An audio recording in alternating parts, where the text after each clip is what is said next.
name is John Munson. I'm Precinct 2 Councilor. This is Rob DeMarco, Councilor at Large. And we have Barbara Flockhart here from Precinct 4, the Highlands. I don't always associate the numbers to the neighborhoods, but it is what it is. Before it goes down to the public housing and stuff. Does it really? Oh, yeah, Golden Mile, right? It goes, yeah. Right. And then we also have Kurt Millar here from the Ordinance Review Committee, and Todd Sacco, who's sitting over there from the ORC. We have Suzanne Hitchcock Bryan. See, I didn't forget.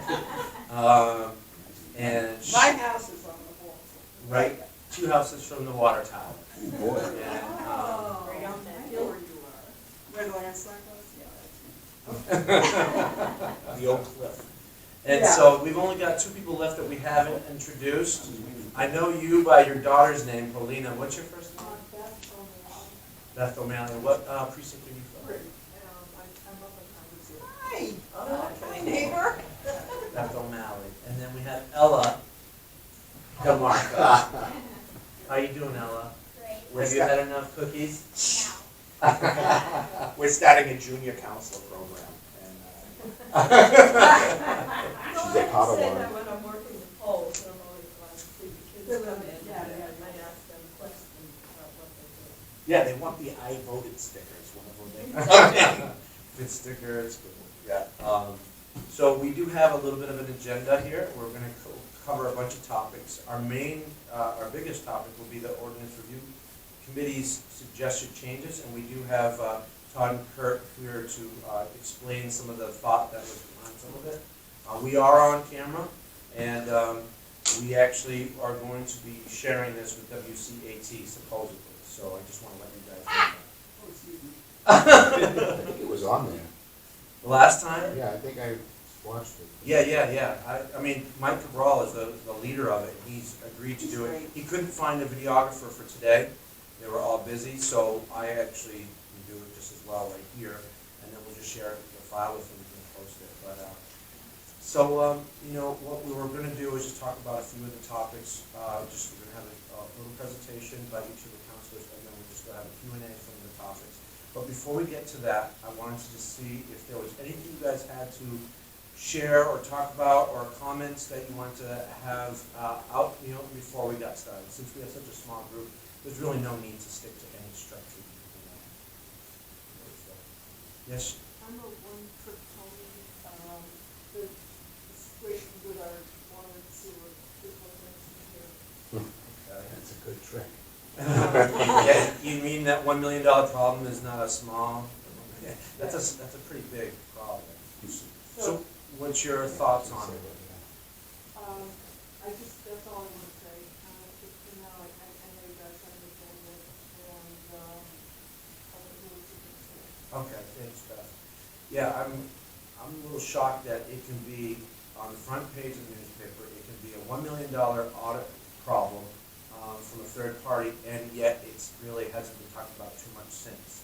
I know that there's some work on like trying to get it resolved, and there's an ongoing plan that Steve Callis talked about to replace all the water mains, but I haven't heard any of the issues such as the actual leaks and being resolved. It's just going to be one of those. Steve's not trying to replace all of the water. He's trying to replace all of the lead. Yeah, I guess you're right. And he has a timer. And There are a lot of those. And there are a lot. Yes, obviously, it's a very old town, and so we have very little pipe. And there's a program with it that we are in to every year replace 100 of the lead. So it's going on. Yeah, and it's a slow slog. And unfortunately, that doesn't resolve some of the major problems we have with the water, which are, one, the meters are outdated and need to be replaced. And that's very slow. But that's also an ongoing process. It is ongoing. And then there's also another situation. Actually, Kurt was a big part of making one resolution, and that was making sure that there wasn't a blank check written to all of the enterprise funds, especially the rink, which uses water all the time, So Kurt did his homework and actually discovered that was kind of like there was no meter at all for that. And so Kurt, do you want to talk about that a little bit? That was, basically, I just asked about every town, every city, there's properties that are rated automatically because they're town properties. Well, starting, I requested, through my business map, all the water bills for the past couple of years for the town properties. And digging into it, I started thinking, wait a minute, well, the rate is tied to the middle school. It's always been tied to the middle school, pretty much. And then I started looking at the water bills. It didn't make sense on some of the water bills where how much money was being sunk. There's two water bills going to the middle school. And it was interesting how one of them was $10,000 plus. I'm like, but it's not even open, there's no one really in. So that was the lead into identifying, that's, and good to find out, Yes. the rate has not been paying the water bill either. For all these years, the taxpayers. Still doesn't. Not yet. And right now, the last understanding I heard was that they're trying to decide who's gonna pay for the water main to be tied in, if is there now. Was the last thing I believe, Jim, from the discussion, Jim and Steve had from the council. In fairness, it recently became an enterprise fund. Been a In the few last- years. Yeah, The in the rate? last few, yeah, it's like the last few years, it was not an enterprise It's fund. almost 10 years now. Even still, I don't think it's been 10 years quite, but I think approaching it. The bottom line is, that in order for the town to separate itself from paying that bill, because all town buildings are abated, that water meter is servicing the school too.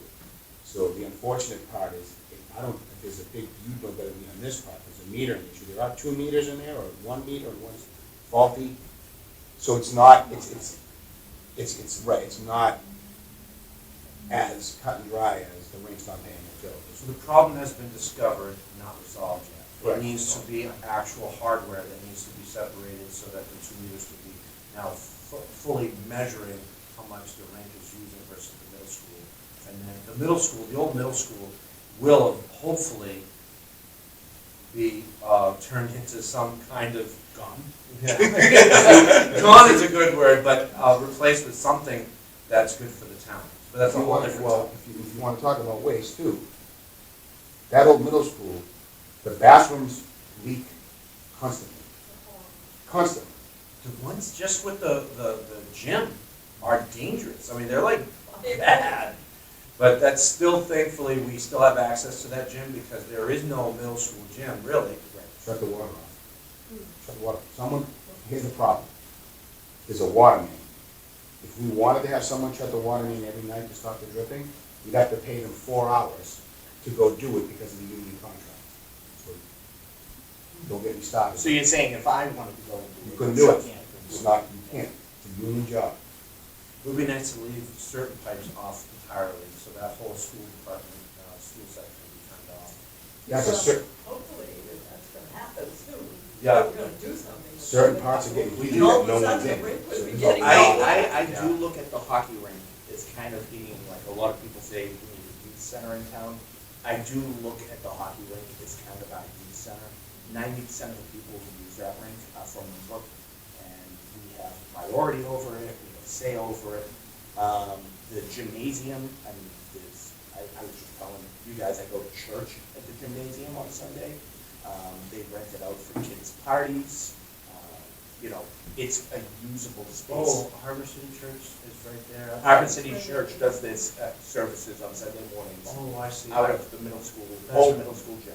Yeah, Okay, the rest of the building, it's a waste. yeah. It's a waste of money. I will say that now that we've had a new town manager, things will move forward faster. And there was, as much as I love Terry did a great job, it was part of the problem is having an interim manager that we couldn't move forward with a lot of plans and a lot of work while he was in place. So I think that going forward, I think we'll be able to move forward faster. There's stuff in place already. We have been having talks at the town council level, and I know Tony's been doing some work. We do have some work to do with the state and try to make sure that we have usable land. Right now, there's discussion about whether it's parks land, because the land was given to us by the Inside family many years ago, and as a result, you were technically, according to that donation of parkland, you're not supposed to do anything but park there. So there is some kind of gray area in that conversation of where that land All is. been settled. It has been, but it has to be actually codified and put into a plot plan where the contractors and the buyer of this land would then have a really usable concrete survey. That's the big problem. We do not have a survey of that land. So we cannot say specifically, you're getting this many square feet if we put that in place. We just, to our shock and amazement, we discovered we had no site plan. Yeah. And I've been It's asking Article for 9, it, and even it's when Terry Article was, when I 97. first got there, that was like the first, because that's really why I became a town councilor, is just to see, make sure, it was one of the main goals I had, was to make sure that we could do something with that old middle school plan. It's harder than it seems, and we need to get that moving. So was my main goal too. Yeah, so it's crazy how long it's taken, but we used to have some momentum on our side. Is there any other comment or question? Actually, can I wanna address, I'm sorry, that's not. Ethel Malley. So, going back to the water bills and stuff like that, one thing that I was disappointed in is, we decided to do a water audit, and we had it done. And then they came back and they said, okay, well, here is what's going on, here's what, and I'm sitting there, and as a resident, not as a councilor, I'm sitting there and I'm like, okay, so how do we bring the bills down? Nobody ever addressed that. It's like, okay, here's what you should do, here's what you should do, here's what you should. And I'm just like, okay, how do we bring the bills down? I mean, Nobody ever answered that. to me, it seems like a no-brainer. You stop wasting water through the leaks. You solve the leak problem, and you fix the meters. Now everyone pays what they use, and you stop wasting so much water. The water bill goes down a lot. They've been trying to isolate the leaks for quite a while. I don't know if they is or try. Oh, I can, I mean, I can I tell see you it. right now, everybody It's in not this in the room wants their bathrooms. water bill to go down, me included. It's leaking throughout the town. oh, That yeah. was- Oh, well, that's a whole, that's the exit you're talking There's a about. whole amount of water that we cannot account for. Like we've got each one of the water bills from each one of the water, and then we've got what NWRA says we're using. Right. And there's a bit more that we can't identify. And they've been scrounging, trying to figure out what this is. They started replacing the water meters to see if that's where it was. They tried replacing the pipes through the town to see if that's where it was. But that's a town that is through a little bit through the thing. It's not the cause. There's something else going on. I think that all three are probably culprits. One is the leaks. There was somewhere up to 17 leaks according to that audit. And that third-party audit was discounted a little bit, being that it was, some people thought it was too aggressive or not fully, thoroughly researched. But nonetheless, there was up to 17 leaks that haven't been accounted for. I think that, the buildings that you were talking about, the town properties, that's unaccounted for. That was just one. There's probably a bunch, The DPW. The DPW. I'm pretty sure the DPW uses one thing. There you go, so there's a good chunk of it. And if the middle school is leaking, even Newton must be leaking as well. I can tell you right now, from taking my daughter to WSBA, you go up to that third floor, if you put your hand on the brick, you can feel the air coming through the building. Okay? It's not WSBA's fault, I'm just saying, well, we're doing some architectural work on that building now. Well, I will say, I don't want to get too tangent, too far off the topic, but I will say, one of the proposed changes from the ORC, and that's Ordinance Review Committee, is that they actually suggested a water and sewer advisory board, and that was, guess how that was voted? unanimously in favor. Yep. Yep. Was it unanimous? And it was unanimous on your end and our end. At least it was on our end. I had the votes for both you guys. I don't know who it was, but anyway, so that was a good gesture of governance and oversight. So I'd say that kind of sums up the water and sewer for now. Well, there will always be more. They actually just got a new intern, or during the last town council meeting, that they allocated something like $2,500 for the year to have an intern digitize the plot plans, and that includes, not plot plans, but the actual water sewer. Yeah, so that will also be, and I think that, I give Joel some credit here, he's been pushing very hard to modernize our software and our review of all of our systems.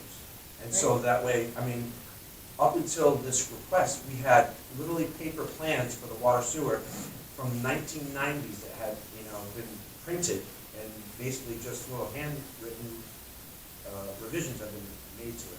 That's it. Whereas today, in today's day and age, it's all digitized and you have computerized. So we do have some work and some software being reviewed, and some people are looking into it. So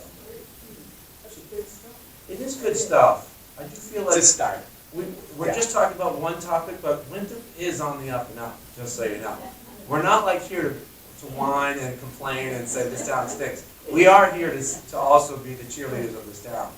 Joe is also big on maintenance, so he's after the town manager constantly.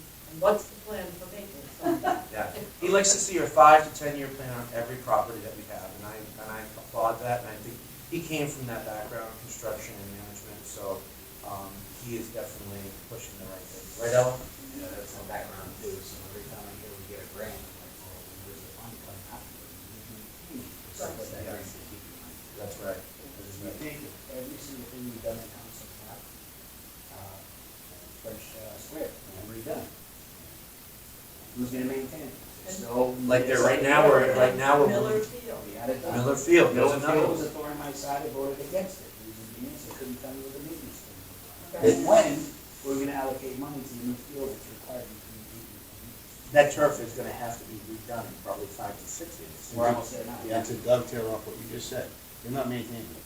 I had to go down there and take pictures, the gum, it was actual, I'm sorry, don't know if it was a human or not, but it was big enough to be a human feces on the bleachers for like 5 days. So, I'm sad that you voted against it, but I understand why. And I voted for it, and I knew we were gonna have this problem, but I said, I'll bite the bullet, because it's what it comes down to, without too far off topic, is money management. There's only so much money in the pool, and everybody wants everything, but you can't have everything. As you know, Todd, my dad was a baseball coach for 19 years. He took care of that field himself. You had to. He had no choice. The Little League takes care of their own field, and that's the town field. Yeah. Right now, the business owners are managing the yard and the flowers and the trees that are in the center business district, because there was no plan in place. It's getting taken care of as well. As far as the artificial turf, I know that there is no money right now allocated for the new turf, but the presentation that Tony gave for the CPA, the Conservation Protection Act, it is a workaround to kind of find ways to get money without taxing the people. No, It's you have to tax. it's a surcharge. It's an override, dude, it's a tax. It's a tax. It's a roundabout way of. It's a pretty word. If you're not, and you, if you guys think you're gonna get a tax increase right now, you are out of your bleeping minds. But There's they're- no appetite for people to Yeah. spend more money. Well, CPA is a little bit different. You talk about planning. The only, You know Paul Lacerdo down the center, right? He was like, they planted these beautiful flower beds. He couldn't, there was no maintenance for them. He couldn't get them watered. So they all started dying. We had a really hot summer. So, we watered them. They should be able to call on other organizations in town, like the garden. You have two. Yes. No, there's actually two. We have the beautification committee. Yeah. Yeah, but There's no, really no funding. yeah, there is No, no it's just money. it's all volunteer. Same with the tree committee, there's, it's like all rules and no money, it's like, so we have some issues with some of this stuff. Good idea to go back and it's real dollars. It's tough. That budget is accounted for down to like the last dollar. So, it is tough to kind of find money to get things done.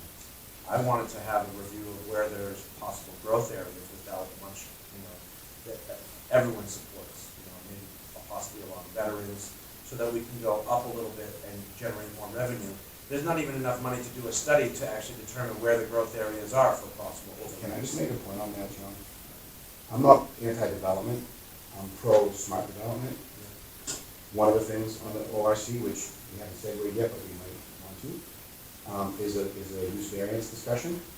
But the point I'm getting at here is, you cannot develop your way out of your financial problems. Even if you develop, like the plan for these micro condos, the reason why we like micro condos is because families don't move in.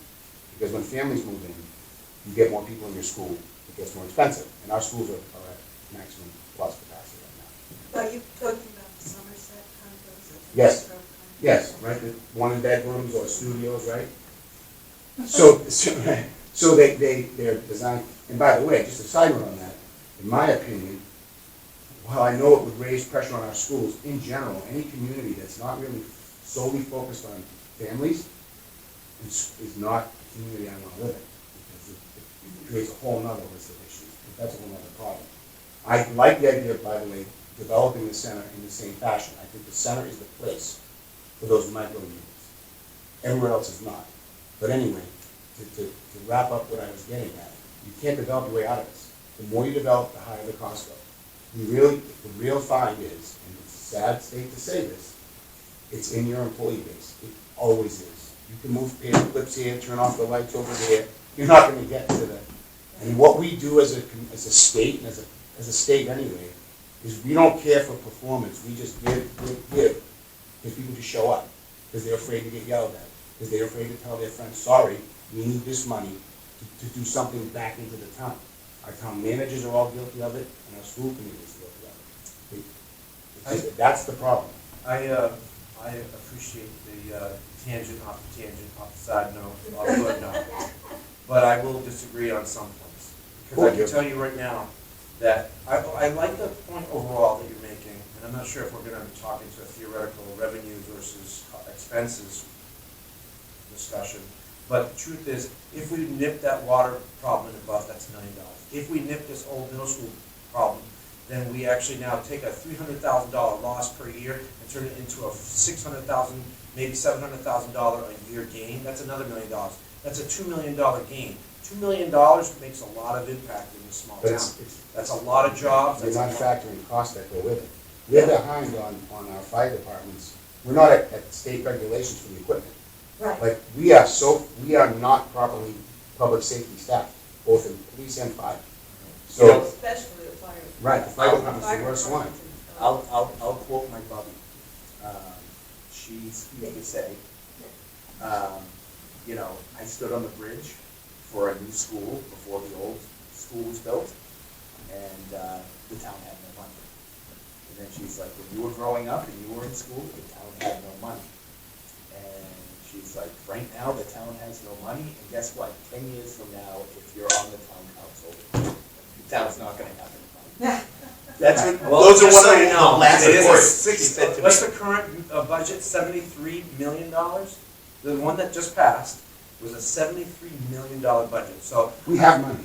I'd say We have money. I don't think that we don't have money. I just think that it's been all earmarked and accounted for. Well, So we're also not efficient with it. If we want to really be truthful, you don't need I'm going to say it, we don't need the number of ESPs we have in the school that we're paying $30,000 a year and giving benefits to. We don't.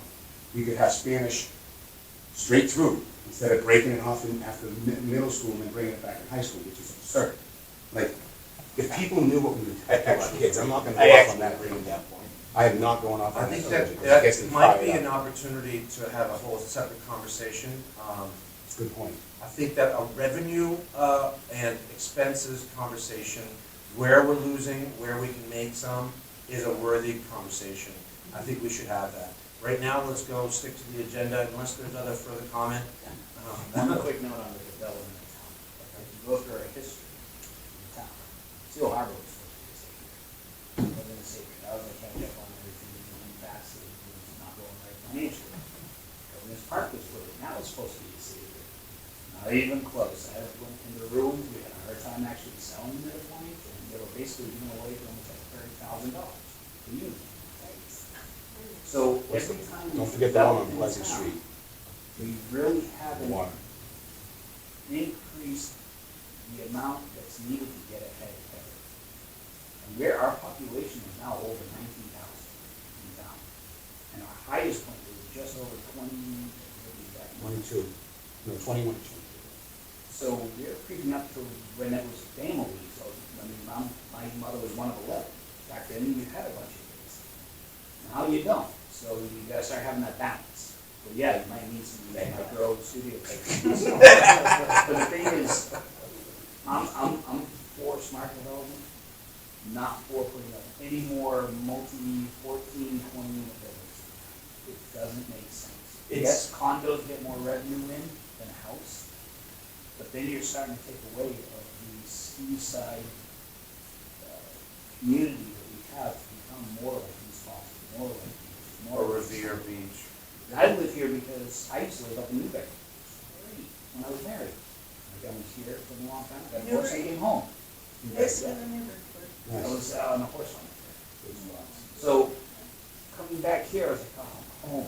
And then seeing the development type talks coming into play and all that, I'm like, it's not going to ever be a seaside community. We can't keep doing this. I'm actually agreeing with Kurt, even though it sounds like I'm nitpicking a little bit, Kurt. It's like, I hate the term smart development. It's been used in here in the town for the last 6, 7 years or whatever. It's thoughtful development, taking into account the aspects of the community, the seaside nature of the community. We're a small town. I don't care if we have a city form of government. This has always been a small town. Everybody knows everybody's business. You know what I mean? And I think thoughtful development is, and I'll give you an example of thoughtful development. We're talking about the Somerset. Did you guys see the original plans that were supposed to go there? Yeah. It was a monstrosity. It was a monstrosity. But they, in the end, at least took into account the tone of the center and the look of the center and melded it into, and I actually like the Somerset building. So It looks pretty. Yeah. the one other thing we don't really take into consideration in development, we really need is the low income. Yeah. We're at like a maybe 7% is low income for our town, we're supposed to be at 10. Now, the only place I'd be 100% applaud, let's just redevelop is down by Douglas Street, down by. Douglas Street, yeah, the Section 8 Those houses, yeah. properties are horrendous. Those are from back, I believe, in the military. Yeah, you're talking Douglas Street, you're talking Reed Street, the back end of Reed Street, yeah. No, my You friends can grew up down actually there. put so many more, I've seen the developments in all over places. Can you give us can you give everybody a better description of where Douglas and Reed are? Behind Main Street, when you come in from East Boston, Okay. right, on the left. Staying on the left or Staying on the right? left down. Belle Isle Marsh. Oh, to the Isle marsh. Yeah. So Main Street to the marsh and all those Yeah, cross where you wanna That's connect the bike housing? trail. Isn't that currently housing? That is. Yeah, they wanna put nicer housing, Housing? nicer public housing. It And more, should and be more. redeveloped. Right, it is large yards. And you actually have seen designs in that kind of area where there's much more low income housing with green space still there, because you don't want to build up against marsh where a lot of those houses are. You want to pull back a little bit. But that would be one area that should be looked at with the MBTA and what they're requesting and requiring of Walking our distance. area. And it's a very Another unique 2,000 area. units or something like that. It's a That's very, something that needs to be looked at.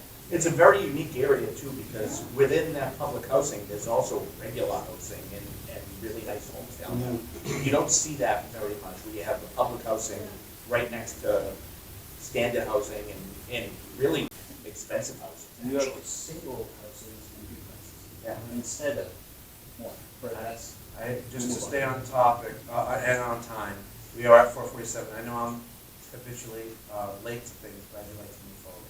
Okay, that's good. I have a hot date with my granddaughter. I Nice. don't She's want got a to- hot day too, I got a Oh, hot you day. take Ella with you. Okay, so, What do you want to if you say? guys don't mind, So at school we had at the beach there's a line. We always go to the beach and sometimes there's water crossing along the way. Those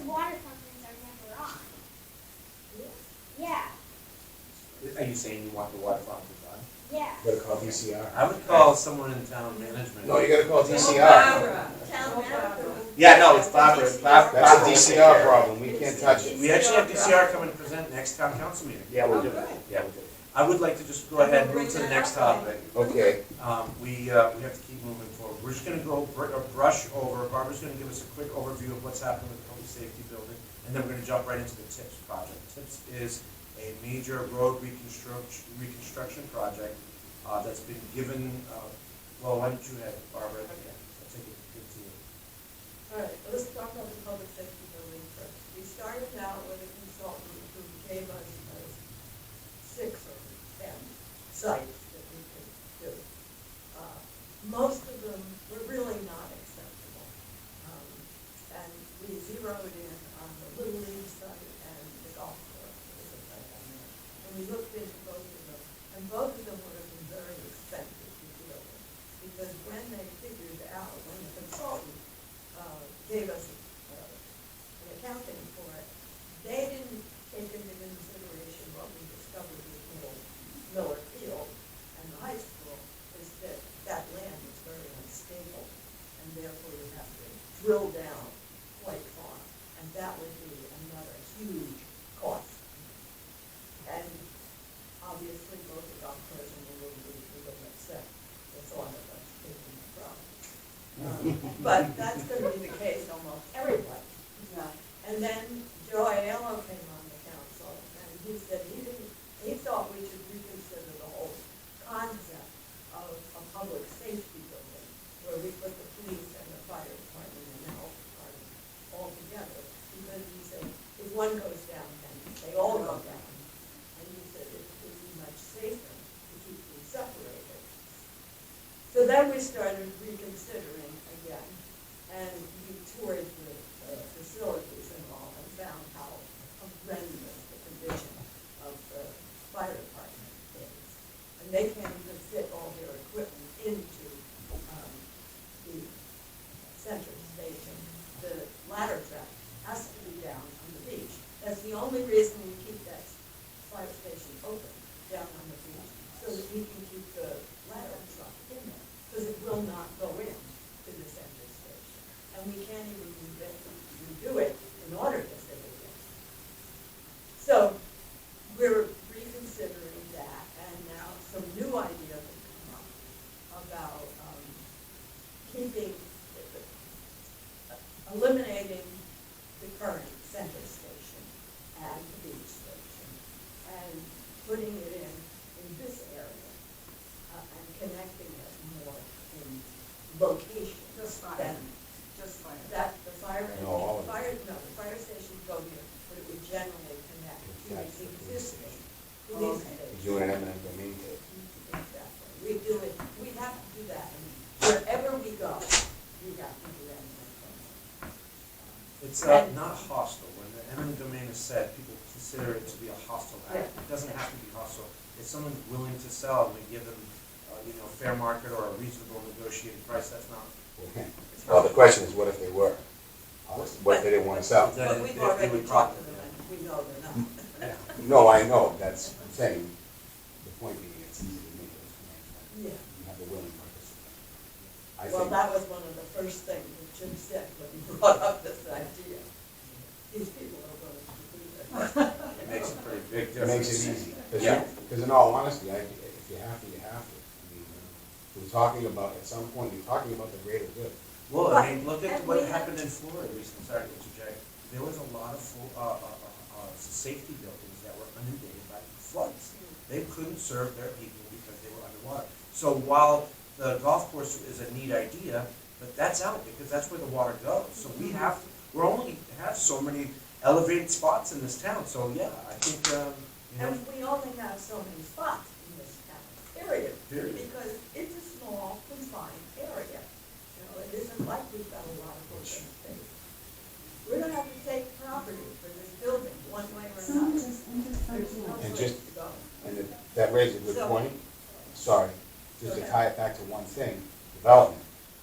At some point, if we keep developing, we're not going to be able to have infrastructure to support the people who live here. Sorry, go ahead, Barbara. So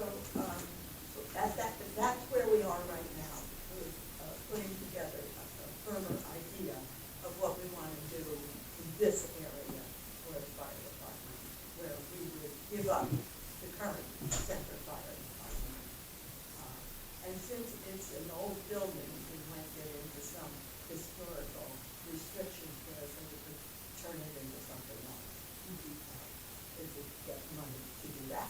I think, can't you turn it into a livable space under the new historical guidelines? I would think it would be In gorgeous. East Boston, didn't they do that at the In one East down Boston, Jeffers Point? so in East Boston, the one by Reno's, they actually Yeah. turned it into a facility where they have concerts and have I want- jazz That festivals would be and interesting. stuff. That like would be interesting. That would be sweet. That's a beautiful building. Of course it is. Yeah. That'll be the next thing to take up. Anyway. Right now, let's deal with getting the Right. public Anyway, school yeah. building, because we're in desperate need for Yeah. it. That's a So nice that pretty overview. much takes care of where we are with it. Yes, so So don't you- forget about Newbury Port, and they converted an old fire station to a firehouse. Parts, And, and it's lovely, I've gone up there. Oh, I did actually. All right, the next project that I'm supposed to talk on It's tips. is the DIPS project, and you may not be aware of the DIPS project at all. In fact, I was on the council, and I was not really understanding what the DIPS project was. But we had a very good presentation from the consultant, so now I understand it.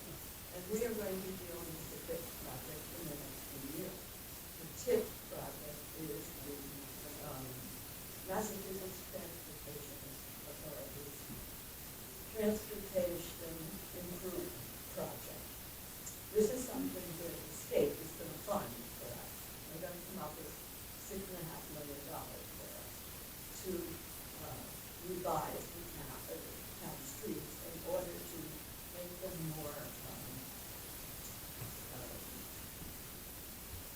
what's the job that they Bike friendly, livable. Yeah, they disguised it as livable, yeah. Yeah, it's supposed to be livable. So they had this big project that was gonna go from Crest Avenue down Revere Street, down as far as Pauline Street. But when they started figuring it all out, decided, no, they can't afford that, this is gonna happen. So they cut it back down to McGee's Corner. So from McGee's Corner to Crest Avenue, they're gonna completely revise Revere Street. They're gonna put in bike lanes, they're gonna move some of the bus stops. And that's all up in the air right now anyway, because the bus company and MBTA is revising the bus line. And we're protesting a lot of what they're trying to do. With the bus, Yeah, they're gonna change the stop. They're aggressively reducing service, right? I think they're dropping the ball at Point Sherwood and taking away a bunch of stops that are really well utilized.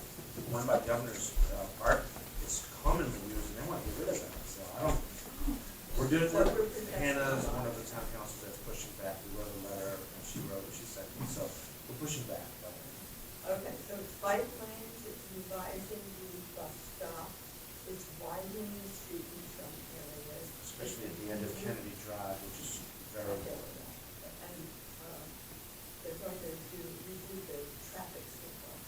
They're going to modernize them, because our traffic signals are pretty outdated. One of the things I've been pushing on since I've been on the council is to get audible traffic signals. Because we have disabled people in this town, and they need to have audible signals. And John Morgan has put in, I don't know if you all know John Morgan, he's a fine fellow, who lives up in my precinct. And he's very active in town, and he talks about the traffic. The other thing, one of the biggest problems we have in that area is the congestion for Kennedy Drive when the kids are going to the Fort Bank School and leaving, because they all get driven and picked up, and the traffic backs up and goes through. They have figured out how to widen Revere Street and not put in a side lane that the traffic can pull off into while they're waiting to make the turn. Right, so the pass-through traffic will still be able to move forward despite the school drop-off backup. That's Yeah, was that proposed should- even when it was It in. should work pretty well from Crest Avenue to Kennedy Drive. I question how well it's gonna work in the other direction, and that's the traffic I wish. See, what I'm looking forward to is that on Revere Street on the way out of town, by where Bayou Street is, there are plans to put a crosswalk in. But that's not part of the fix. No, it's not. No, it's not, but there are plans to put that in, which will It's gotta be slow one of those- down traffic. Is it one of those traffic easement ones where they close off the street a little bit? That I don't. They But- can't close off Bayou. But- Street. It's a private But way. Bayou Street is a private way. Yep, but, you know, So, we still plow Bayou Street. I wanna throw a little bit of caution, because I looked at the plans for the turn into the Governor's Drive there. First of all, full disclosure, I am dead set against bike lanes, and my number one reason, just so everyone is clear, is it does not provide any traffic relief, so there's no value there. And every single city, every one of them, do your homework, death and pain increases the more you increase bike lane. It is a silly idea, encouraging people to ride in the same place as a car where you can't trust people, but that's another story. But my concern is that traffic is gonna flow into that bike lane, and there's gonna be, when you encourage bikers, we've all probably experienced it, they follow the car rules when they're supposed to, then they're bike them, and they make up the rules as they go, and they're dangerous. So we can not take the money, can we negotiate that? So, No, because it's a state mandate Yeah, that so they are see, we going have to take forward it. with bike lanes. So if we want to do this project, if we want to get the $6.5 million, bike lane. We sold our community to the state. so I was a big fan of the Sharrows, which is the picture. I think they're worse. So, well, I'll tell you why, speaking of John Jones here. So, There's Barb over the there. reason You can why have a I'm seat in right next to favor her. of it is my wife and kids come out of the house, get their bikes on Revere Street, drive down Veterans Road, go to Deer Island, ride around Deer Island. We're just putting the bike Sharrow on the road is just saying, hey, there are bikes on the road. It's just an observation. That's why I was in favor of Sharrows. I am not in favor of these bike lanes. And our roads are too small. You gotta balance that against the $6.5 Well- million dollars. The reason I would argue, just my one pushback on that is, it's a Sharrow. In my opinion, look, if you want to share the road, because that's kind of what Sharrow stands for, if a car's coming up behind you, don't be an arrogant asshat, get on the sidewalk so you don't get killed. And let the people pass. I actually. I know you're not, but that's how it was in the old days, right? When we were kids, we got out of the way of the cars, because who trusts them? When we took our license test, when we got our first driver's license, we were all taught, bikes are entitled to share the road No. with you. And we all look at that and go, that's complete BS. If you're going 5 miles per hour in front of me, like, come on. So, Barbara, just, I was reading through some of the state stuff, because if we can show that it's more like a hardship, putting the bike lanes in, but it could cause more issues than resolve, they will still fund it. Let's do it. All right, We how need do to we show- come up with that? We You need guys to- coming in? The council will need to Space. send them an explanation as to why. Well, we need to come up with. Because the guy, We need that explanation. the gentleman that was given the presentation actually said it did. Well, it's as simple, they're gonna expand, they're gonna take away sidewalk space to do it, In some cases, And they're trees. expanding the. and site. trees, and, yeah, so, Maybe not I mean, trees. no, we Oh, already. don't get started on the trees. I love this conundrum. I love this conundrum we are in. And Let them all eat each other now. I would rather see that street lined with trees before. Absolutely, 1000%.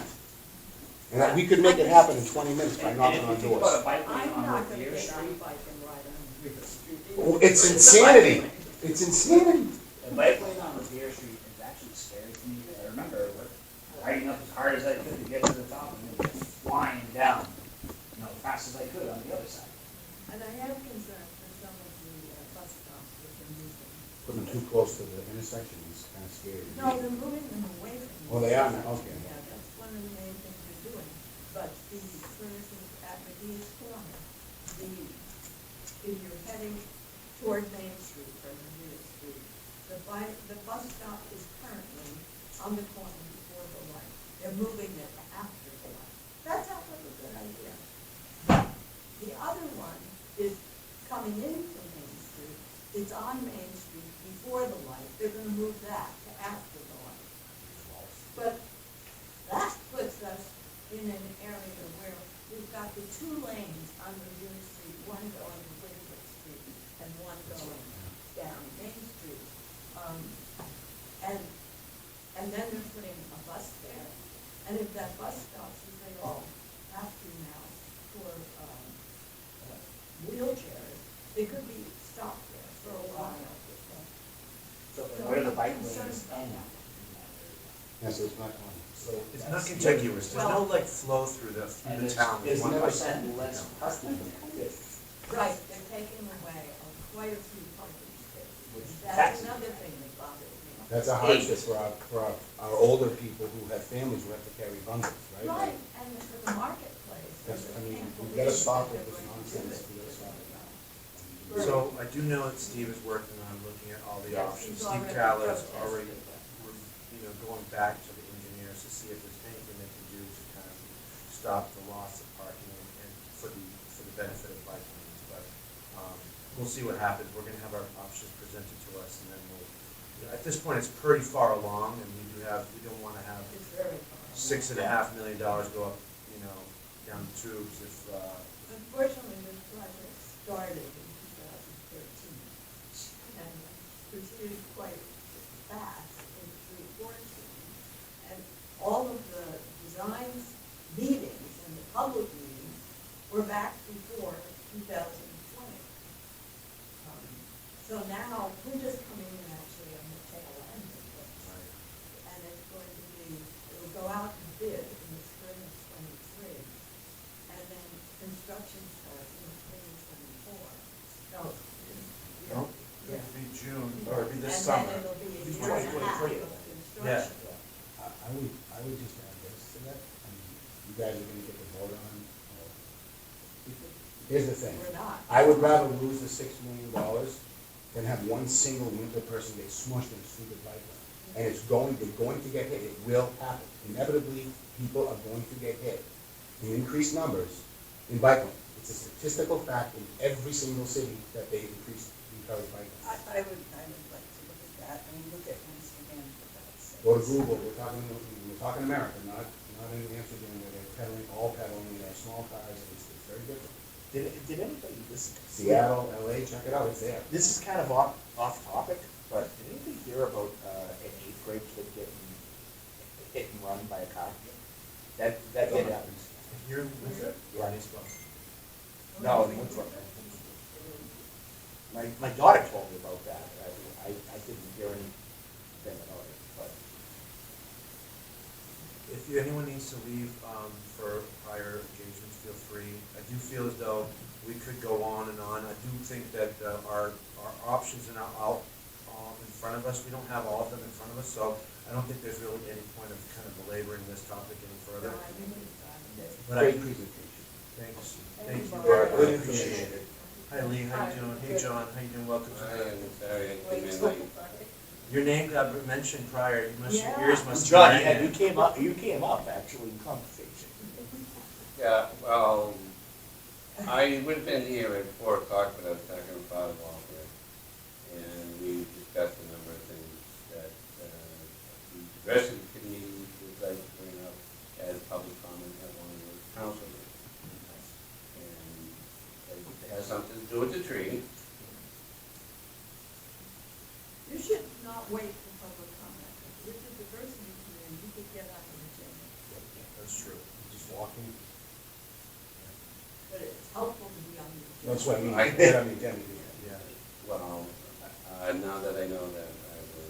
You could just have the chairman actually reach out to Jim, and then Jim and Denise can put it on the agenda, and then that's how it gets discussed, without having to wait for your 3 minutes of public comment time. That's just an FYI. But your name got brought up not because of the tree, but because of your activism and your spokesman. You're kind of a spokesman for the people that, for some of these reconstruction projects on roads. Yeah, for the TIPS project, I think it's great for you to be able to be so active and so outspoken, so I appreciate your Well, I'm volunteer. trying to get as much information as possible, so I can give an accurate opinion of not what I think, what I know. So I think with that being said, I think that we can move forward to the last topic of the night. I think we have the ORC, well, the Ordinance Review Committee, is entitled to review every 5 years according to the charter, the charter and its ordinances, and then make suggestions, and which then goes, according to Charter Section 9.6, it then gets sent to the town council, and then from there, once whatever the town council votes to have approved that the ORC suggested, then gets put to the state. The state has to approve these provisions, and then at that point it goes to a ballot, which the voters then get to decide whether they get enacted or not. So it's quite a process, but so it normally goes on every 5 years, ending in 0 or 5. This one was an exception to the rule. Jim had basically asked our lawyers, K&P, to review whether we could get an exception to the rule because of the pandemic. And so while Jeff Turco, the former chairman of the previous ORC, did put out a report together and made suggested changes, it was never voted upon by the previous town council due to extenuating circumstances and COVID. And they didn't actually have, Jeff and his team didn't have a lot of time to really dig deep. So this one was appointed, the 9-person ORC. I'm going to say ORC because, not because they're orcs and they're, because they are actually, it's too many words and syllables to say it repeatedly. But they were appointed by Jim. It was, I believe, 2 women, 7 men, and they were from all walks of life in terms of occupation and professions. And they met for 20 Wednesdays. And those were sometimes at great length that they go into the details of stuff. We are honored to have 2 of the members here, Todd Sacco and Kurt Millar. And we were hoping that you could give us a rundown of some of the suggested changes. Granted, we have 20 minutes left. We could run a little long, but so don't go too deep. But we look forward to hearing this framed in a way we haven't heard yet, because all we've actually heard, other than our private conversations, is Mark Chapdelaine's public disclosure of the proposed changes once up until this last meeting, so now twice. So that's it, and it's only been Mark Chapdelaine. So feel free, guys. And then the rules and ordinance committee met. And then, yes, I should say, We have 2 members of the rules and ordinance. thank you, Barbara. I should say before you guys give you guys the reins, Jim took these proposed changes, Jim Lettieri, the town council president, took these suggested changes and asked the rules and ordinance to vet them, to review them.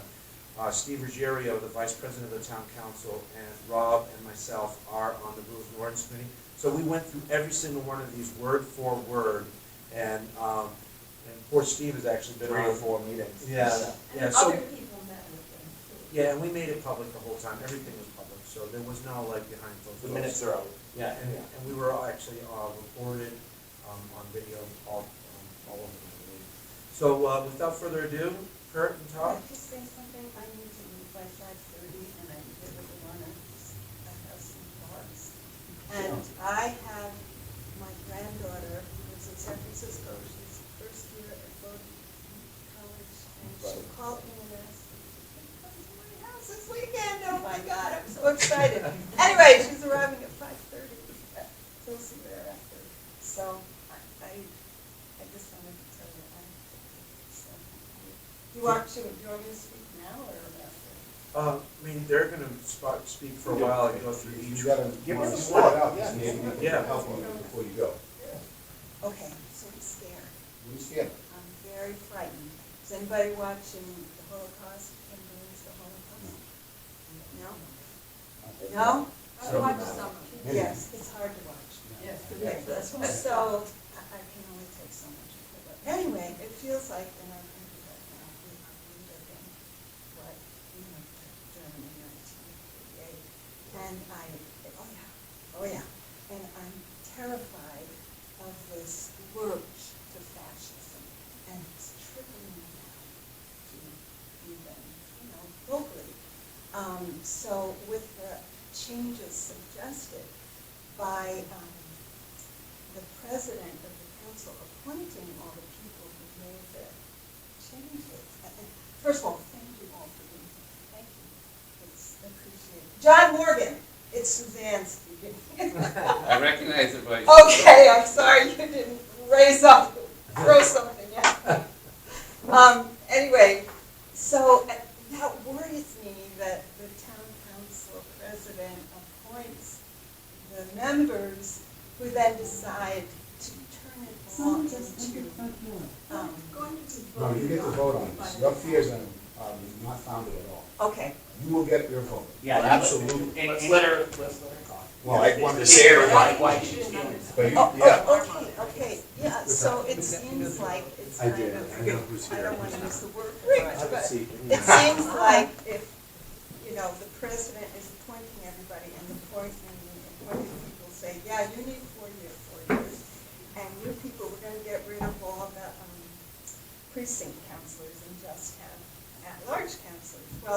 Well, the town council president will say, well, I know plenty of people who could, you know, run, and do everything I say. Those are my views, okay? So I've expressed them. That's valid, that's very valid to feel that way. Yeah.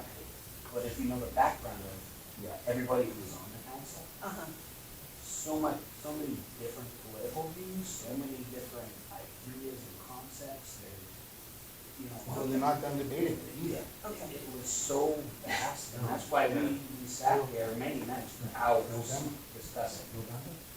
So, Thank you for reassuring me. and if you look at I'm really everything we scared. voted on in that committee, everything we voted on, Yeah.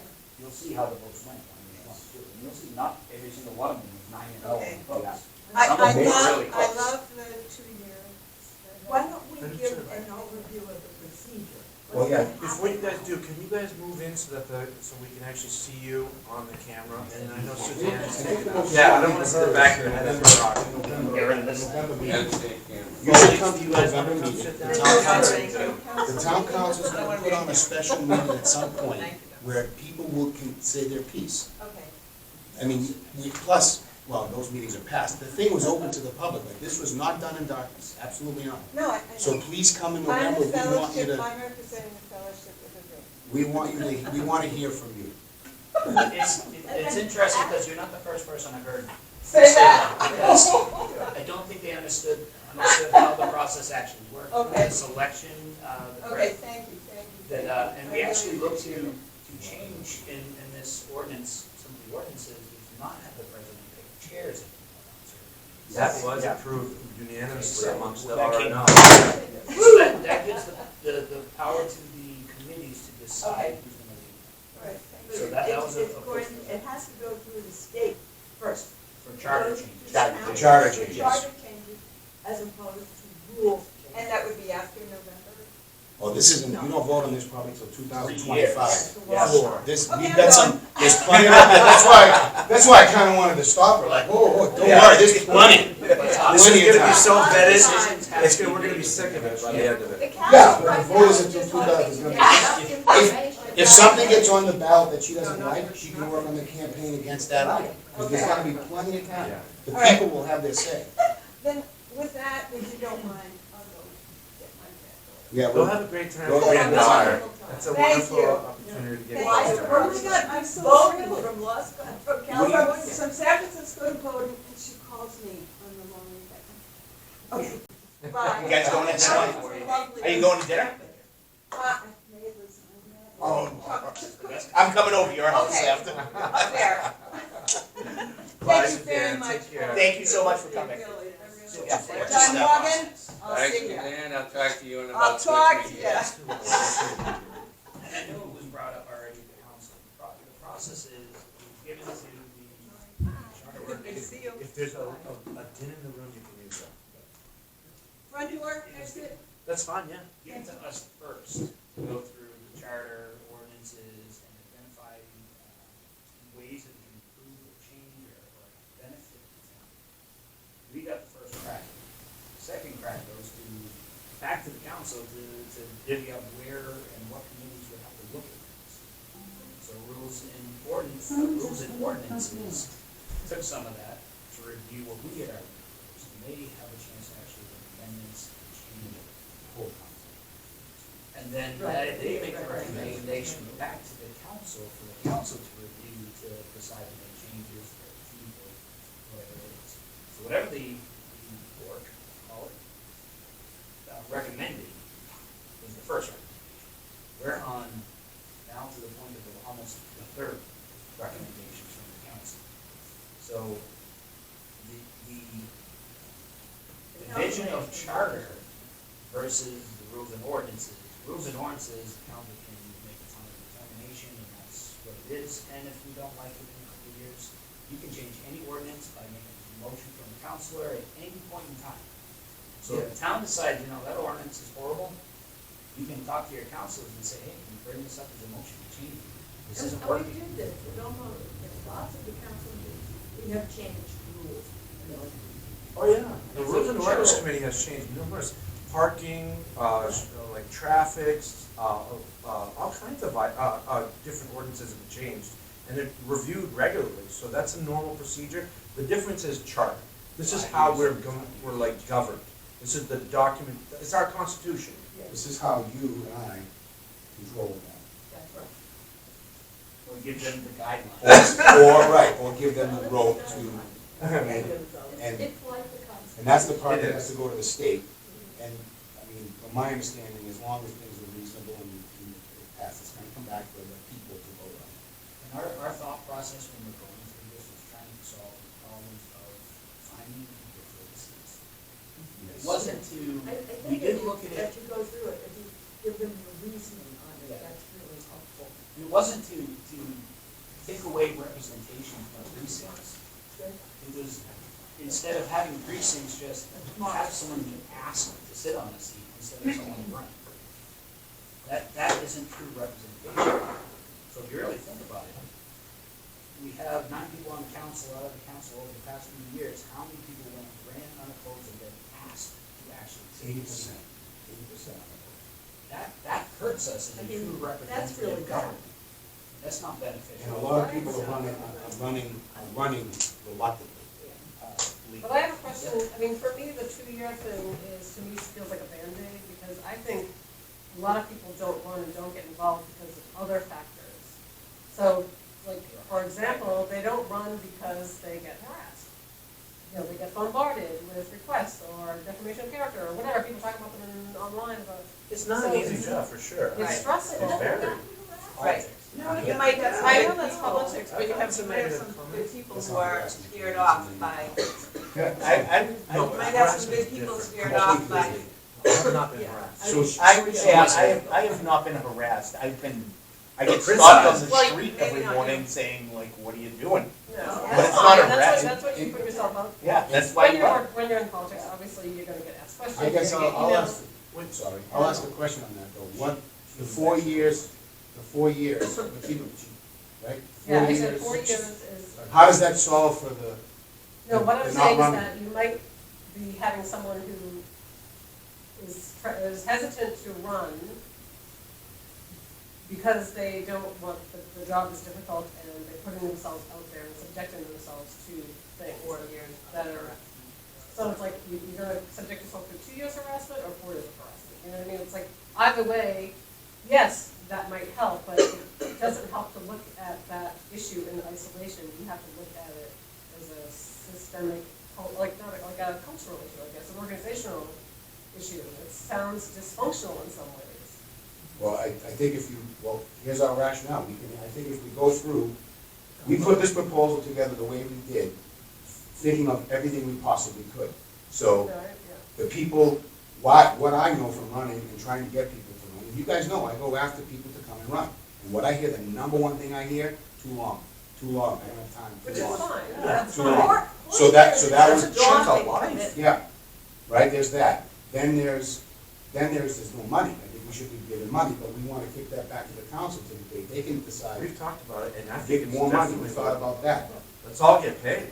We I'm just wanted saying. we wanted to expand the. By the way, if we made I'm sorry, Is that- if we made a motion, just so you know, if we made a motion to expand the pay for the town council, it wouldn't take effect until 2026. So you guys are Most up. of us would be on that. And Yeah. We'll be up that's for true. election. I mean, that's So- true. Yes. Before we go any further, I just go back, because you were talking and. You were, Everybody yeah. started over. That's okay, I think, Yeah, go.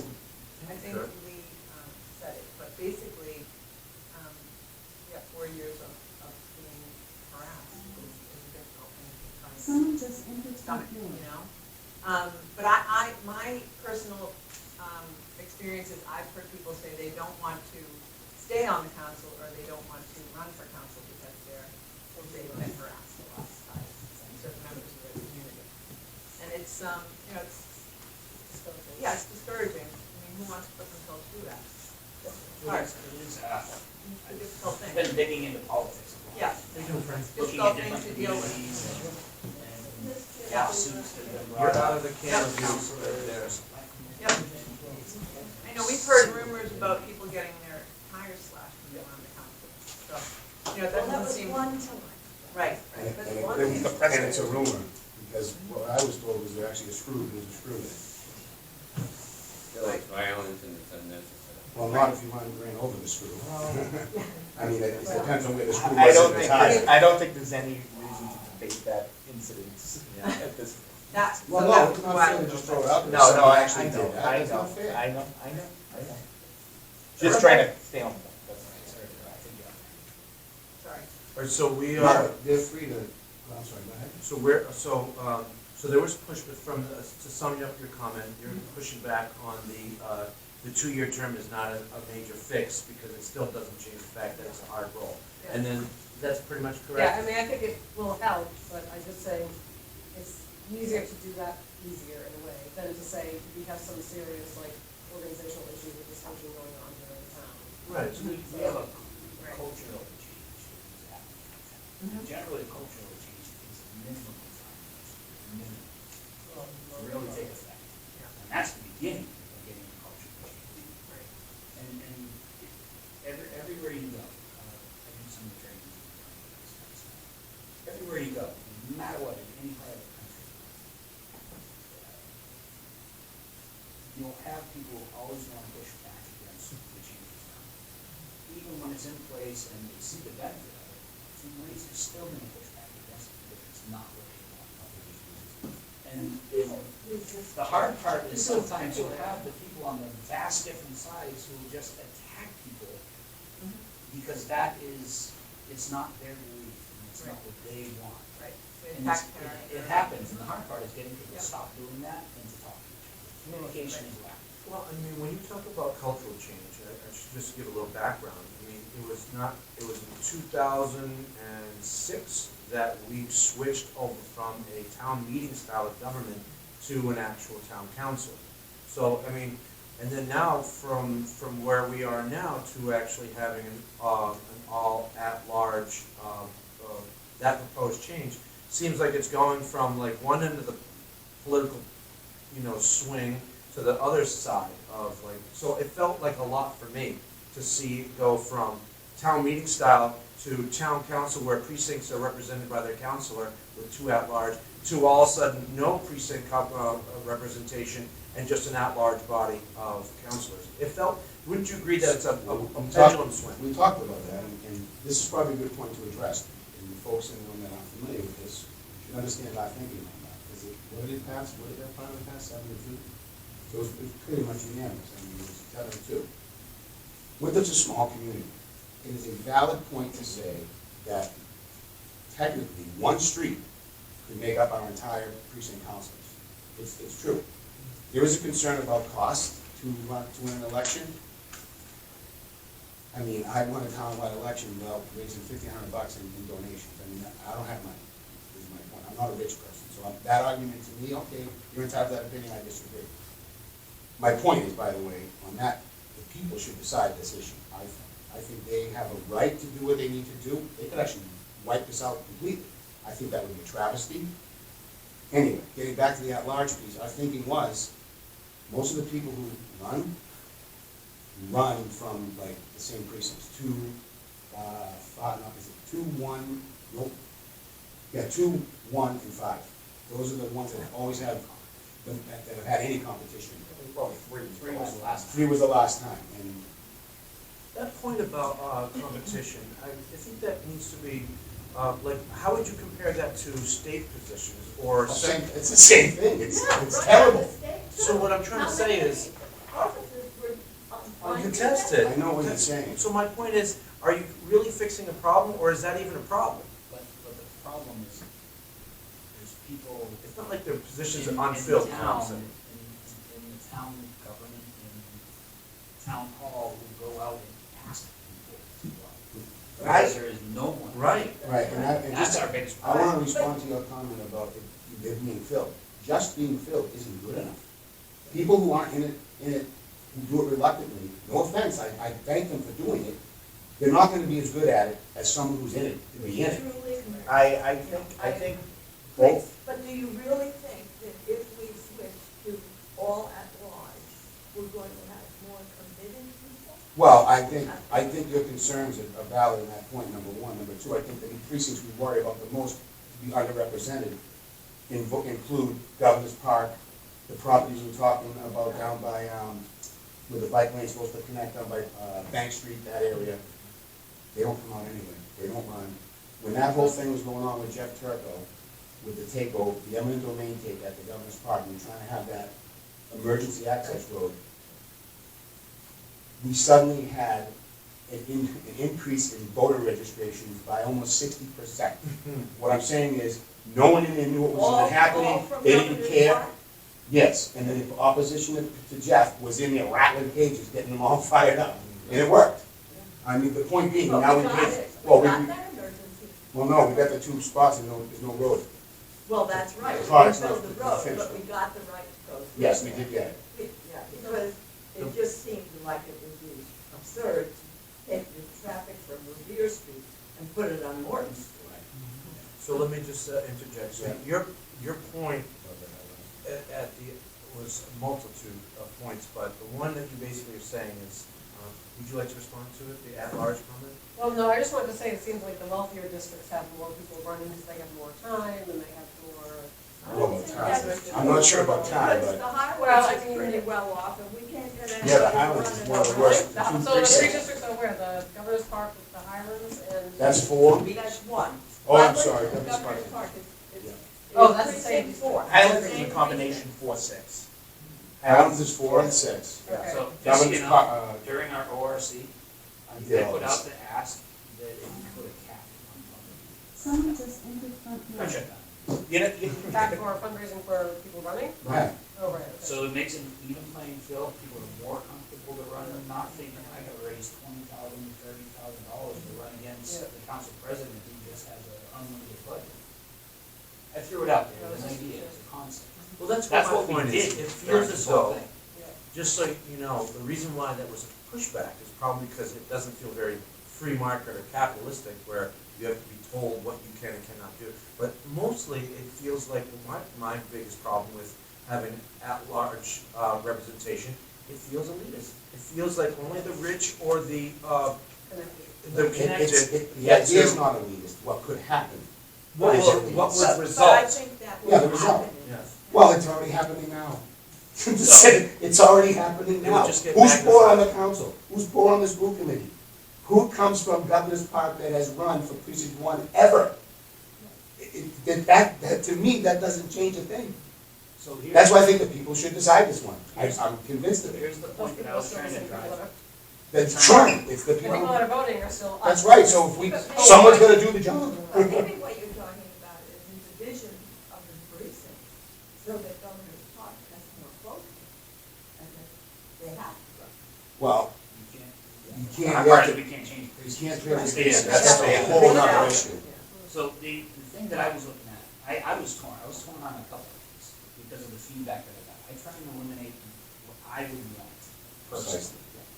And I went back and forth. I called a couple of counselors, I sat down with friends, I sat down with their friends, I sat down with my sister's friends and tried to get feedback from all points of view. And I came into a couple of meetings, and I just don't know which way is the right way to go with this. Right. And in that So it situation. wasn't easy for me. And that's when it should go to the But vote. that's when you came to the, right? The thing vote, that drove the me voters, to at large is when I did question a couple of counselors. How many times have you talked to, well, you're at large now, how many times at large have you talked to practically anybody from the whole town? So, It happens. Yeah, yeah, and- Barbara, how many times have you talked to more people out of your precinct than in your precinct? Probably most of the time. And John, now that you're Your in the seat, precinct is how often do you only talk to precinct two? A lot. I mean, the people still come to But me a is it lot, more but then I than have a precinct? store where people from out of my precinct come all the time. Is it more than So- precinct two, or is it, do you feel like you talk to more people? I would say people that are coming to me with issues are predominantly precinct two. So, That's coming with I issues. can tell you this, Kurt, I can tell you right now, so I live in precinct 6. I can't tell you how many times people have come up to me and said, Steve Ruggiero is my counselor. And I'm like, so am I. so that's where my thought process, when I was, going back and forth, keep it as precincts, change it to all at large, is that I go to different counselors for different reasons. I know strength in one counselor, I know, And that's weakness in very true. others. And that's where my thought process, getting all the feedback I got, and I'm like, when I would ask them, how many counselors did you talk to? And a bunch of them were like, I never talked to the same one. So in my head, I'm like, they're basically saying at large, because Here's one That's competitive the argument. There's nothing stopping them from doing that now, and they do it. yeah, Let's ask this question. Do we really have a problem in Winthrop with rich versus poor? Do we really have that divide here? I really don't think all the neighborhoods, are the same. No, they're not the same, but we're not I at each think the other. neighborhoods are jealous of one I could see that. I mean, that's gonna happen, that's everywhere.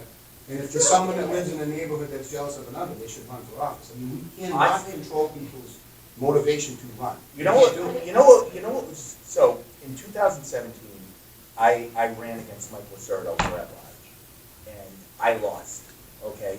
But it was a race, there were 2 people going for the race. And you know what, after that, I got on the Parks Committee. Losing to Mike was probably the best thing that ever happened to me, because it got me more involved, it got me more knowledgeable, okay? And then when I finally was on the council, and you guys know what the learning curve is for being on the council, it helped me so much, just having that experience. We need people, and I think what I'm getting at is your primary focus was to get as many people involved in running for public I mean, office that's what we ultimately as want. possible.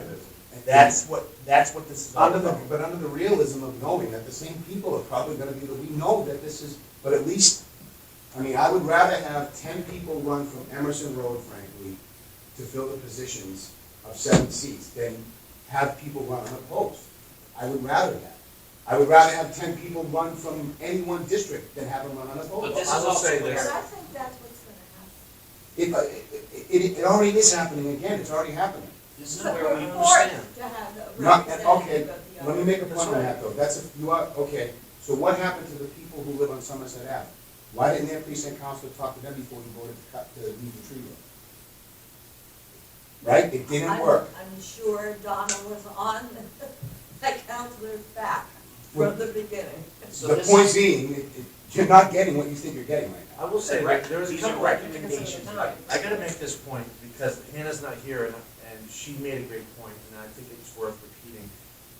If you did have this all-at-large representation, there's a possibility that the interest of the Point Shirley people that have a very unique problem with the airplane pollution and noise will not get represented.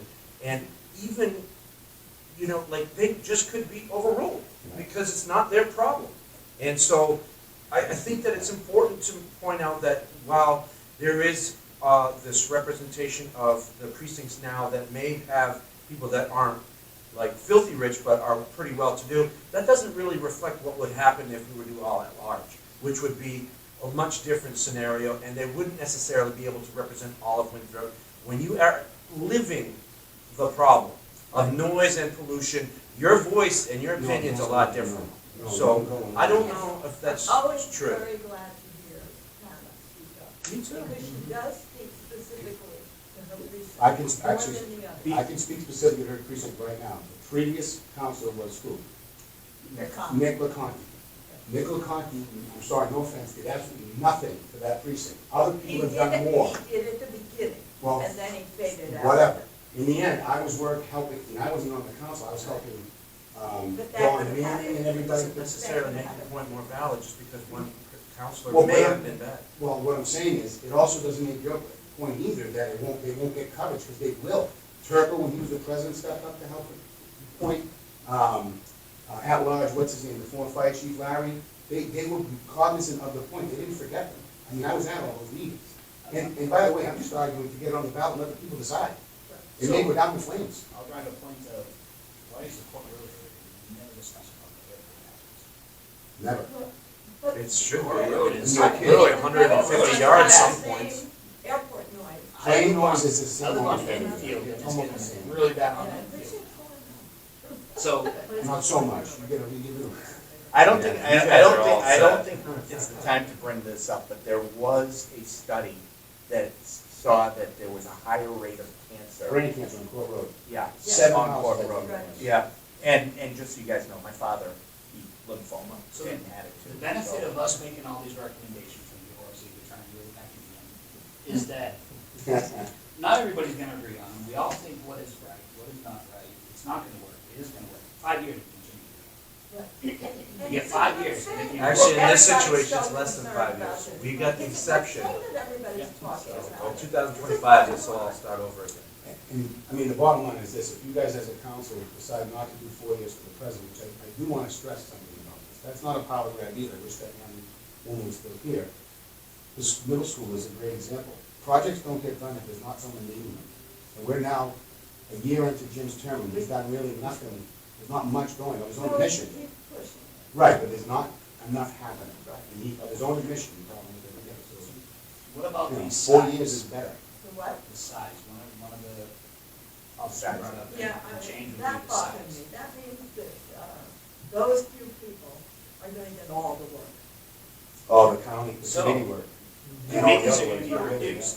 So just so you guys know, every town councilor is appointed to at least 2, sometimes 3 committees.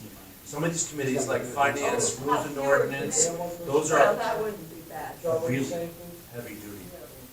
Saying, so like, Well, I was just saying that each town councilor is appointed to at least 2, sometimes 3 committees.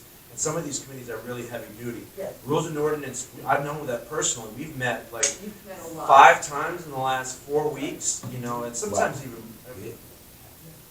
well, you have to. It's a special project. yeah, Karen's not a fan of that. No. And then rules also and the ordinance finance needs is a lot. also super busy. And so That's the worst one. when the work is, you know, whittled down to less people, I don't know, I think it becomes more onerous and I think it becomes challenging. Do we have a problem that we need to solve by reducing people? Are we really, I mean, if every councilor position, both at large and in precinct, have always been filled, then what are we solving? What are we helping?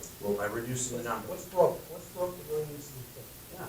Not enough people. Not There's really. not some people, not begging people to run. I understand that, but there's also the issue that John pointed out in terms of functioning of government that filters through town hall, through the town council and into town hall and all these, and town manager to implement that. If they're dealing with limited budgets and all the finance stuff. It seems to me that we have more eyes on this and more experience from, people that have been entrenched, and residents in the community and know how things are working in the community. I think that would be better to have those in position, the decision making at town hall, and doing also the secondary work that John's talking about, with all the other committee reports and studies and stuff.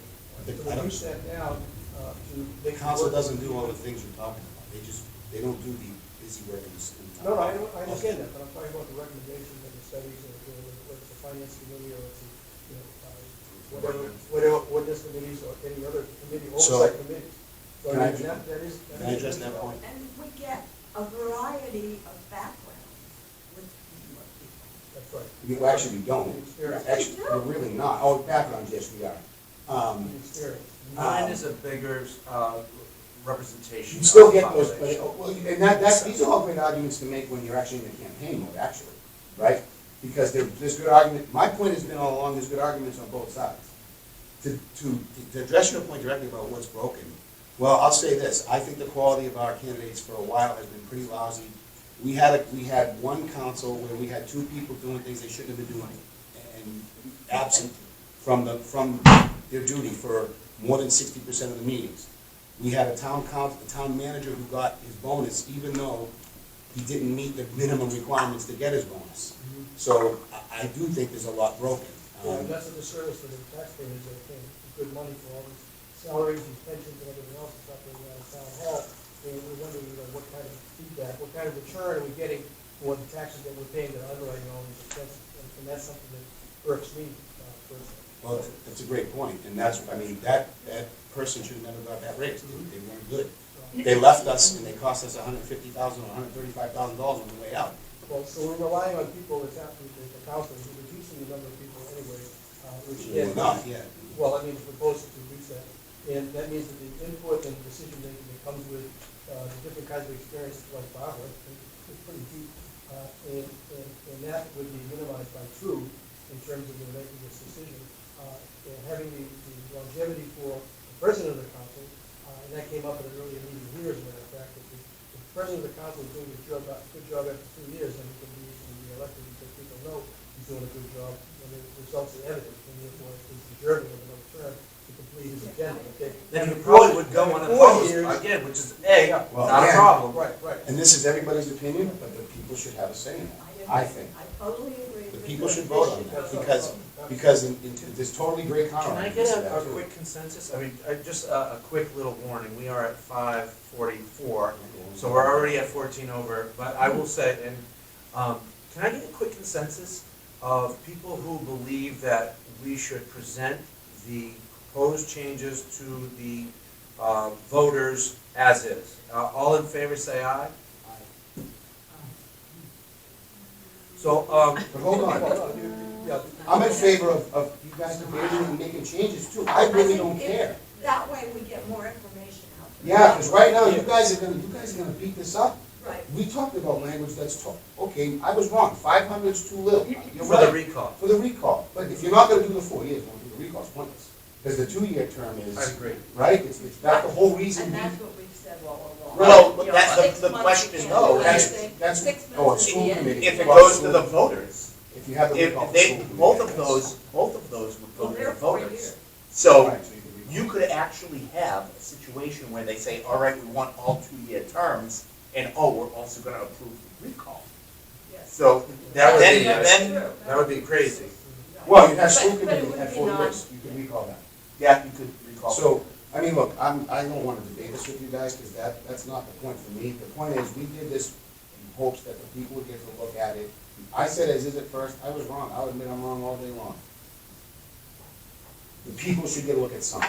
Right, and I The think you people guys should did get a look a at something. fabulous job. Hey, can I- really yes, thank admire you. Can I just, I know we're on contentious points, but I should point out that of the 13 proposed changes, all but 2 were approved unanimously by by rules and ordinance. And I will just go ahead, please don't interrupt me, because I want to get through all the good work that has been done.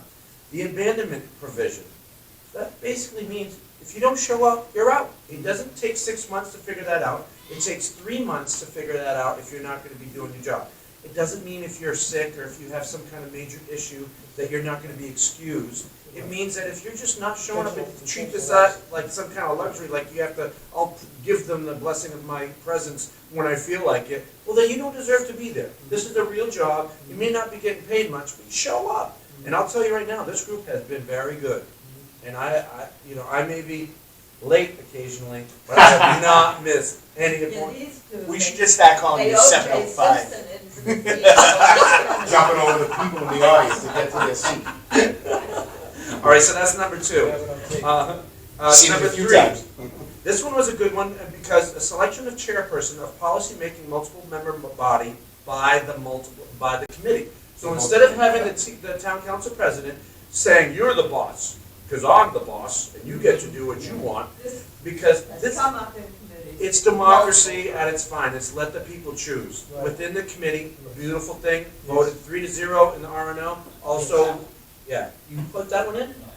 Yeah, that was a great one. I love that one. It makes sense. Hey, I voted for it. Here's another one, number 4, elimination of use variances. Okay, this one is basically a no-brainer to me. Hard to explain in a ballot, though. That's just because it's like you're having to define the role of the planning board and the Board Yes. of Appeals every time. Yeah. Truth be told, this use variance is a very seldomly used tool in the state, and so this is basically clarifying the roles of Board of Appeals versus Planning Board. It makes the 2 boards more effective. It's more efficient government. It involves you two guys too, it involves the council too. Well, it means that we don't have to be involved as much. It lets the planning board, which is transparent, do more of the decision You making get to for vote. neighborhood You decisions. get to vote on zoning change, you get to have say on voting on zoning change. Like, if he's there, it's gone. If John, I forget the guy's name, Fremont Street, if he wanted to do that under this new thing, he couldn't go for use variance. He'd have to go for a zoning change, which is a process. But that's what they should be. That's exactly right. That's super important to me. A use variance Yes, would be Christiane. if you wanted to change, a hotel to a condo. Or vice if you versa, or wanted- from like yeah, residential to commercial, Right. Yes. mixed use. Or, a two-story building that's got two families in it now, you want to put six families in there. You know, Traditionally, a board of appeals is for something minute, like say a pool variance, or a setback variance for putting in, or a fence. Whereas, so this I think was a no-brainer, and I thought wonderful, another great catch by you guys, and I thought that was great. Also approved unanimously. This, I'll skip number 5 because it's contentious, but, the recall language. But I'll move on to statutory interpretation, number 6. This is basically saying that if there's a conflict of verbiage between two types of things, like between, let's say, an ordinance and the charter wins. So that's a no-brainer. It's like saying, does the Constitution supersede a precedent set by the Supreme Court? So if there's a Constitution wins. motion, which this would be beneficial if I'm looking into more and more, if there's a motion from a councilor to add something to the agenda, the charter says it can be done, and the president says, no, it can't be done, guess what? The charter says, yes, it can. Because we Beautiful. Yes. Is that Beautiful. I love it. So another one, see, these guys are sharp, and I say guys, and Even though I that's not wouldn't a want gender what's term, said, that's just even though I a wouldn't want what was colloquial said term. at the town council meeting that night that was said, I would still vote in favor of that. Beautiful. Another great job, guys, by you. And here's number 7, filling a vacancy on the school committee. Previously, it was a little more arcane and arduous. Now it's basically following the exact same procedure that the town council uses to fill their vacancies. Another reason of fair across all things, as opposed to making exceptions to different bodies. Context might matter, they might not know that the council voted its own replacements, and the school committee and the council voted the school committee's replacements. Right. Not That- the council. And we're not, yeah. And by the way, this is completely off topic, but if I had it my way, the school committee would get the same stipend that we get. Yes. it's a whole nother Does story. seem to make They sense. don't get as much as we They get. get They get nothing, nothing, They did nothing. and they meet just as much We as might us. just as well get nothing. You might as I well. know, I don't even see it in the That- checking. That 190 take home a They month, I told really us look they forward get to that. 5,000 in Yeah, they lied to But, you. yeah, they did. Bait and switch. And I'm I sorry. I'm paying my Oh, is that what taxes, Denise, is that Denise Bristol? I'm getting what they said. We've talked about number 8 previously. Doesn't matter. But this was also a well thought out idea, which was the formation of a water sewer advisory committee. I mean, we don't actually have a water sewer group anymore as part of the DPW. It's actually been bundled under the DPW. And so I think having an advisory committee for that specific cause is super smart. There's a bunch of people in town that are perfect for this. There's someone that actually is an international auditor for water and sewer here in town, and he actually looked at the audit that was recently done, was able to pick it apart line by line and knows exactly what good ideas. So I'm very excited about getting him on that. We left that blank so that the wording behind what that advisory committee would be determined by either the town and the council or American. So that Steve, Ruggiero, Rob, and I would have more work. Thank you very much. Thanks, Kurt. You're welcome. Number 9, amendment to 7A action on the budget. This is also a no-brainer. Yeah, this was like, after a time, when this was written in 2006 or prior, they didn't know how long it would take to act on the budget, and so this was just basically timing to be able to give a little more leeway so that we could actually make people put together a proposed budget prior so that there was enough time to review it. Also approved unanimously. Number 10, a capital improvement plan.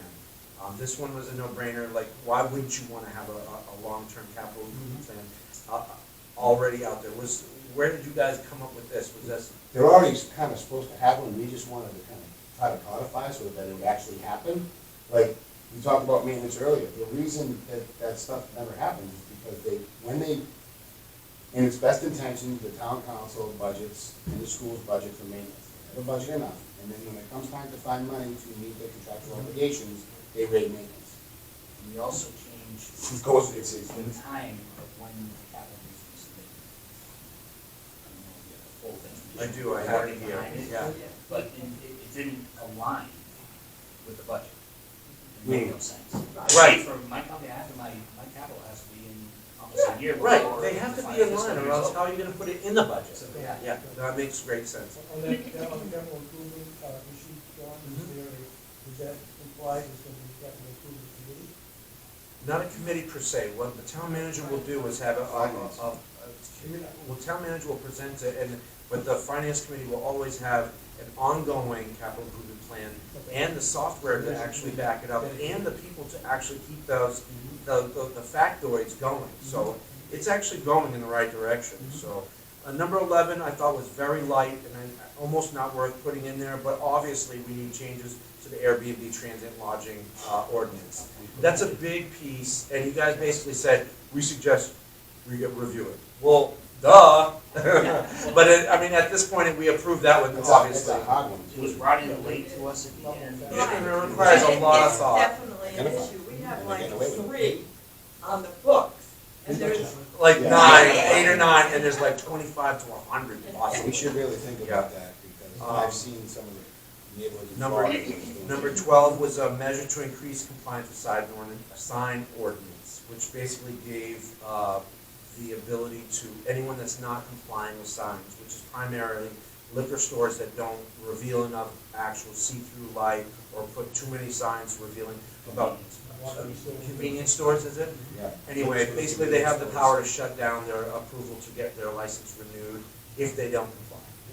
And I just want to be clear that not all of these will go to the voters. It's only Yeah, 'cause some of specific. these Some of these are ordinances Yeah. that don't need to be. Yeah, yeah, so like something like that, that's not gonna go out for a townwide vote. How is This- that ordinance, how is the ordinance going to be enforced? If you got a- Well, That's another question. That was a whole other debate. somebody in Because charge. we're talking about town signage, but they were review committee back, 15, 20 years ago. It worked for maybe 2 years, and then it kind of fell apart, and nobody implemented, and there weren't people that were, abiding by, the recommendations. They were trying to make a, cohesive look down the center and elsewhere throughout the town. So you have this mishmash of people doing whatever they want.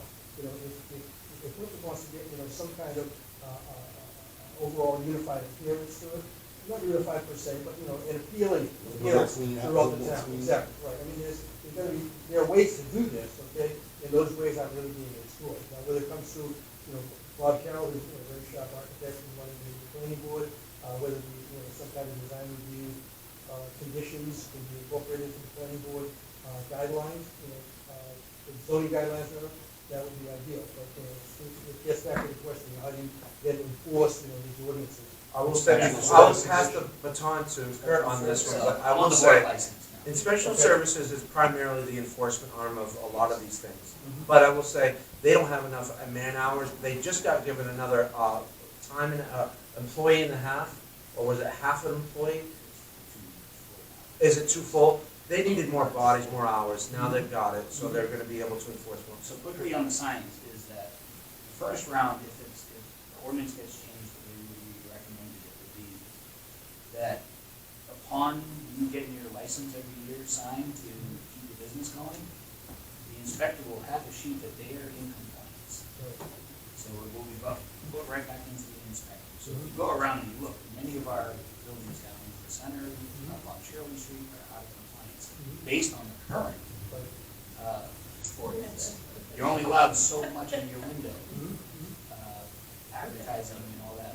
We're not even supposed to have fluorescent lighting, neon lighting, or anything like that. It's supposed to be. We're not talking about awnings or political displays. We're talking more of advertising. And that will be done every year. The first year, we're going to send out a notice saying, these are the guidelines you have to follow. Following year will be, okay, now it's inspection time. The inspector is supposed to go to every restaurant so many times a year. Part of the inspection.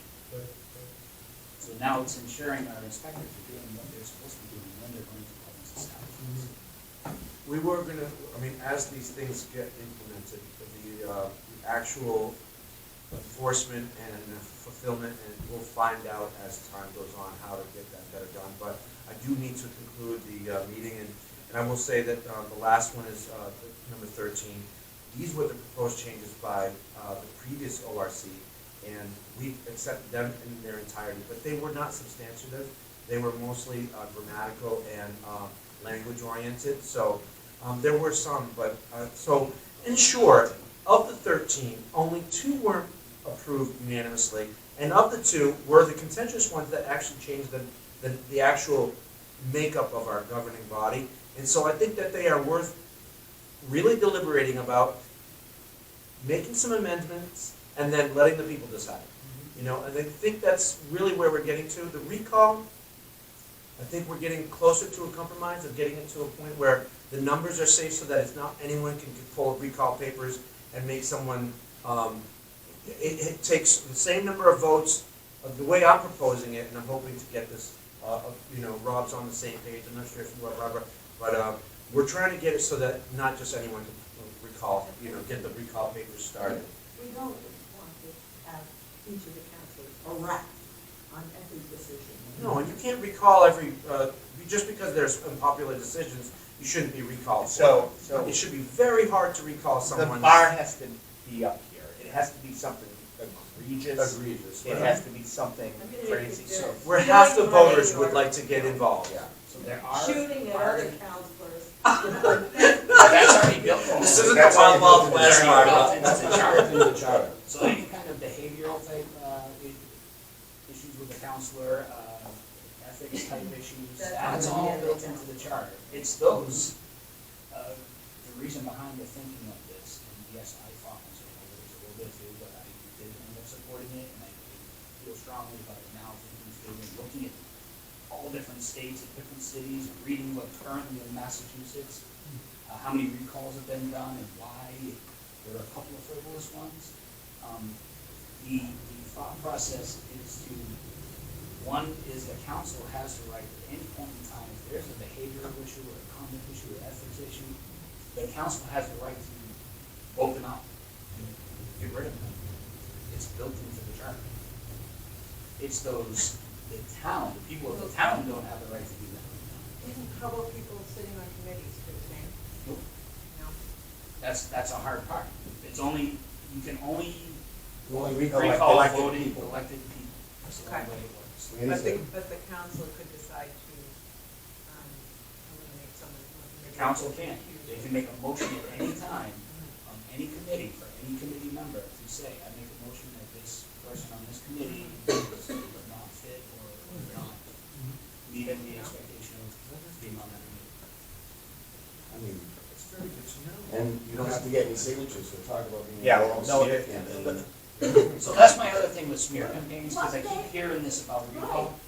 You can go on Facebook right now, smear campaign, any counselor, anytime you Yeah, you want. don't need a, Recall isn't a smear it's campaign. easier to smear you without a recall. Well, keep in mind, with a recall, you need to get like, say it was 50% of the electorate, of the people who voted in the last election. You would need to get those signatures, and then there would be a vote after Yeah, that, it goes on with a majority, it would be on the ballot. They'll be recalled for frivolous purposes, and then that affects their personal career. You also gotta remember, Yes, it would. I mean, Doesn't that's, happen. you gotta remember, you get the signatures, it doesn't just go to recall, it has to go to the state. Yeah. The state has to There's a review lot of it. stuff, And their state generally says, the person's wearing, a gray hoodie. Guess what? We don't want him on the committee anymore, or the council anymore. A The state's recall- gonna look at it and go, A recall is not the way to smear It's somebody. called the Todd You can Sacco create provision. smear campaigns on Google on people like nothing. So the smearers who do that, But that doesn't affect their career. sure it does. You go Google search, recruiters now these days Google search, and they Um, definitely. Mike not only Bertino do had I- to go work up in the He's a railroad recruiter. shore. And you do that lot. Not only, not, That you're taking into consideration. when I that a lot of it is nonsense. when I hire somebody, the first thing I do is go and see if they have an easily accessible Facebook page, to see if they're doing something completely out of, Okay. yeah. a lot of companies, All right, I and I work can for a think Procter about and Gamble, people and they do that. that. That's would what, be this paid, should be But it deliberated. never affected their job. So I'm actually open, if it were to say, okay, no recall, I would much rather get clarity for the 2 years, because if we're gonna have 2 years, 2-year roles, there's no sense in really the recall. It would only then be for the school committee at 4 years. All right, so what you're suggesting then is, So that's to- where the discussion and Yeah, recommendation. Okay, let me just, More let me try to like people put this in a way where we can vote upon it. You should bundle a 4-year town council president with recall package as a separate line item, and then let the voters decide on that, correct? What happens, You you have to know, have separate you have to have ones. it tied to the makeup of the council too, I think.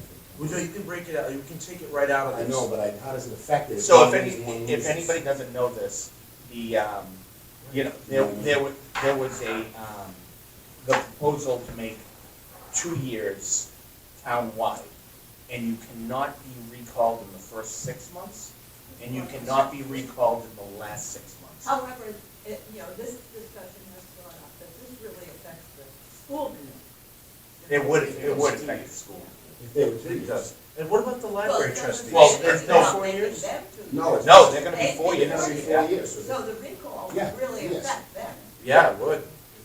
Not enough people pay attention to school committee. apparently. No one pays attention. Why not? I mean, I was the only one at the last School meeting. committee report, With that whole mask issue, there would have been some recall action for sure. So anyway, I will say this is a discussion for further debate, but not here. I will say, it's been a pleasure. I love this forum. I think this is a good dialogue, it's just, you know. I got, Oh, by the way, you also mentioned Hannah You're Belcher. welcome. It's, everybody look at the camera, Hannah's birthday is tomorrow. Happy birthday, Happy Hannah! birthday. I do love our town council. I'm We very have a free good and group. open to talk to you about any of this. You guys are great. I mean, I'm here, anybody wants to approach me at any time whatsoever. I mean, I know you got a lot of. coffee, glass of wine. She and I butt heads all the time. Yeah. thank you, Foley sisters. Thank you very much. Thank you, John, for coming. I always say we have some